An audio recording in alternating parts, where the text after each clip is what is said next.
ইরানের সঙ্গে আলোচনা চলছে বলে দাবি করেছেন মার্কিন প্রেসিডেন্ট ডোনাল্ড ট্রাম্প। তবে এই দাবি সরাসরি অস্বীকার করেছে তেহরান।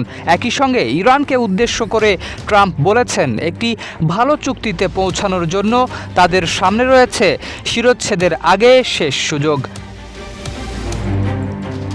সোমবার হোয়াইট হাউসে সাংবাদিকদের সঙ্গে আলাপকালে ট্রাম্প জানান, সৌদি আরব, সংযুক্ত আরব আমিরাত, কাতার সহ কয়েকটি দেশের অনুরোধে ইরানের সঙ্গে আলোচনা চালিয়ে যাওয়ার সিদ্ধান্ত নিয়েছেন তিনি।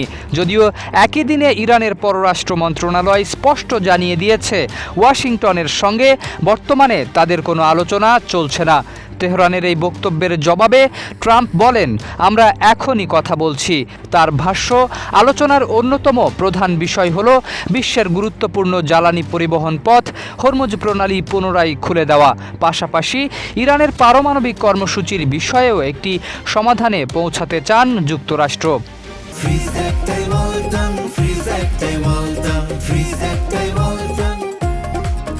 এদিকে ট্রাম্পের অবস্থানে সাম্প্রতিক দিনগুলোতে পরিবর্তনের ইঙ্গিতও দেখা গেছে। গত সপ্তাহে ইরানের বিরুদ্ধে কঠোর সামরিক পদক্ষেপের হুমকি দিলেও এখন তিনি একটি সম্ভাব্য সমঝোতার ভিত্তি তৈরি হয়েছে বলে দাবি করছেন। অন্যদিকে ইরান বলছে, যুক্তরাষ্ট্রের সঙ্গে কোনো আলোচনা নয়, বরং হরমুজ প্রণালীতে জাহাজ চলাচল স্বাভাবিক করতে ওমানের সঙ্গে আলোচনা করছে তেহরান। ইরানের পররাষ্ট্র মন্ত্রণালয়ের মুখপাত্র ইসমাইল বাঘেই জানিয়েছেন, এ বিষয়ে দুই দেশের মধ্যে একটি সমঝোতা প্রায় চূড়ান্ত পর্যায়ে রয়েছে।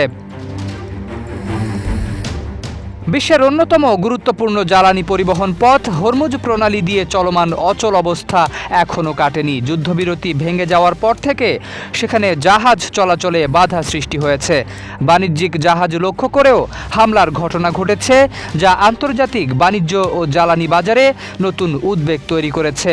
এরই মধ্যেই ইরানের পারমাণবিক কর্মসূচি নিয়েও দুই দেশের অবস্থান এখনও বিপরীতমুখী। ট্রাম্প পুনর্ব্যক্ত করেছেন, ইরানের পরমাণু নিরস্ত্রীকরণ নিশ্চিত করতে হবে। অপরপক্ষে তেহরান বরাবরের মতোই দাবি করে আসছে, তাদের পারমাণবিক কর্মসূচি সম্পূর্ণ শান্তিপূর্ণ ও বেসামরিক উদ্দেশ্যে পরিচালিত হচ্ছে।